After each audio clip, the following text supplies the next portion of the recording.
Welcome back, everyone, to the Behind the Gains, Behind the Tank Top YouTube series that I've been doing, episode 2. This is mistakes you're making in ranked. This has less to do with what I talked about last video, which is like spawn awareness and timing.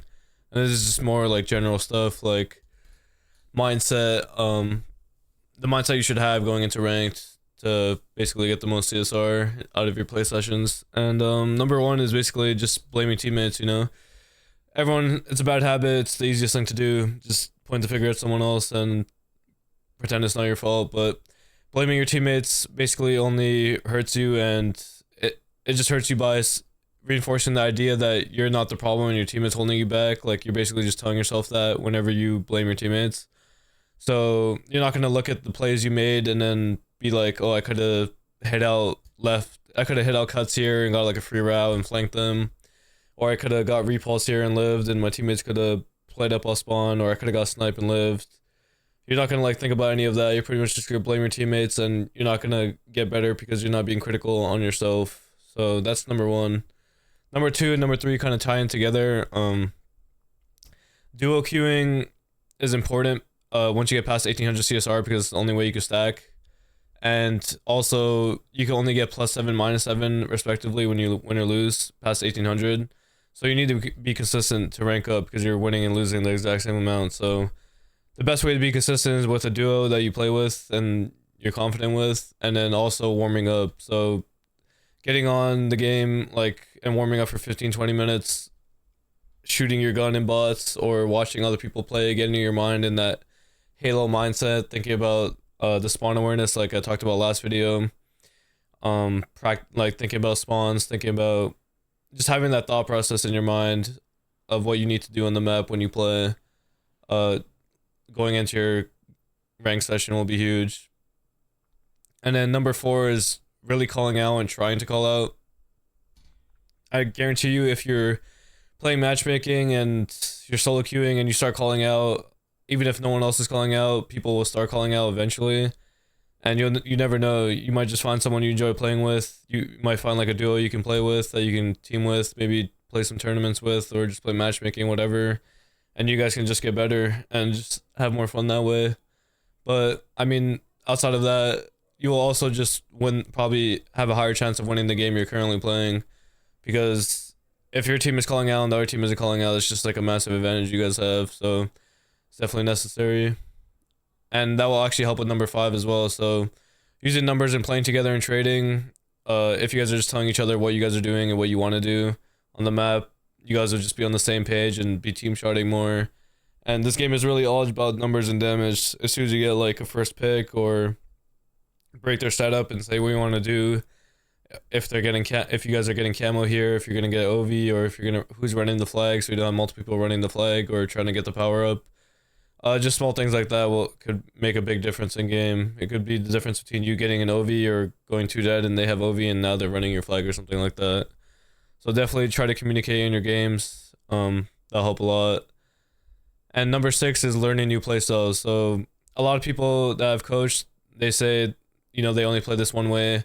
They like to play aggressive, or they like to sit back and hold the map and anchor for their team. But when you watch the best players in the world play, they have like the timing and spawn awareness down, that they could be anything at any given time. I mean, sure, they have like this archaic like playstyle that, like some people just play slower than other pros, and some pros play aggressive, but you can still learn to do more and become a more well-rounded player is what I'm saying. And that will only help you, because sometimes you need to be more aggressive, and if you're stuck in your shell and you only want to play the one way, then it's hard. Then your team has to adapt around you, and then, or you guys just don't have like that presence on the map that you should, and spots aren't being filled and plays aren't being made, depending on if you're too aggressive or too stationary. And also that kind of ties in with number 8. So pros, you'll notice like at events, tournaments, anything, they'll make the most out of power up-ins. Whenever they get power up-ins, whenever they get a snipe, they turn into, they start playing a little bit different. They start playing a little bit more selfish, start valuing their life a little bit more than their own teammates, and it's valid because they have snipe, and snipe is very valuable. You can take over the game. You can literally insta-kill multiple people, and some people will refuse to even use a snipe or pick up the power weapon because they're not like confident with it. But Halo is a game about grenades, melees, and power weapons and map positioning. Like that's like the four main things I feel like.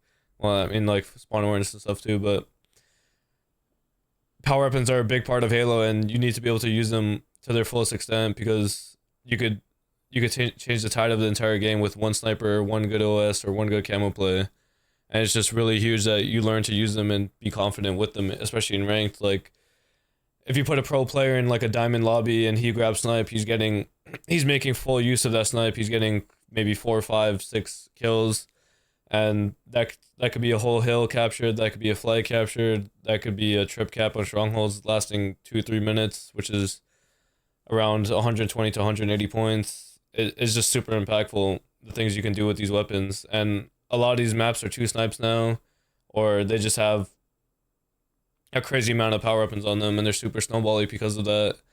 So learning how to use the power weapons and being very confident with them is a big thing, and I would definitely recommend that. And oh yeah, I skipped over number 7. So number 7 is save your nades, because a lot of people will throw the nades off spawn on a low percentage chance that they get a kill, and they might not get any more nades after that. But your nades are basically your get out of jail free cards. Like if someone's pushing you and you're one shot, you can like make them one shot as well and bait yourself kind of using your nades. But also a lot of times you're throwing your nades, you're giving away your position when you throw them. Like people will see where you are, and also you can hear it pretty loudly in this game that when you throw a nade. So this is just something to be mindful of. And number 9 is play with names off if you get nervous against pros. So if you're ranking up and you start playing pros or top AMs and you start getting like a little bit nervous, I would recommend just turning names off, because it might just help you lock in a little bit more and focus more on the game instead of like who you're fighting. So number 10 is basically just take breaks. You know, it's good to take a day off every now and then, especially if you've been grinding a lot. And it'll definitely just help you get better as well, because your brain forms connections when you sleep, and that's probably when you'll get better after like a long day of grinding. Like you gotta recover, just like the gym or anything else. Just taking breaks every now and then is good. Let your body recover and just get back into it after. You'll probably want to play more after taking break as well. So, and then the last one is, a lot of people don't know this surprisingly, but the Slayer spawn time is 8 seconds and the objective spawn time is 10 seconds, and that has like a lot to do if you watch my last video about like timing and spawn awareness. So it's harder to push things on Slayer sometimes because they spawn faster, so you could be getting shot in the back faster, or they could spawn with their teammates faster, and then instead of fighting like a 2v4 or a 2v3 or whatever, they actually all spawn up there and you're fighting like a fair fight or like a 4v3 or something like that.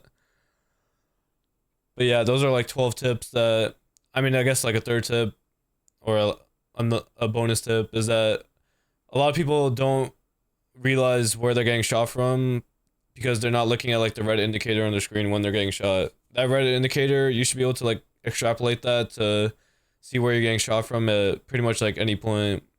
Like that is like the biggest, honestly, like piece of information you have on your screen, just because it like moves when you get shot as well. When you move your camera, it moves with your camera, so no matter what, it's giving you like an accurate read of where you were getting shot from.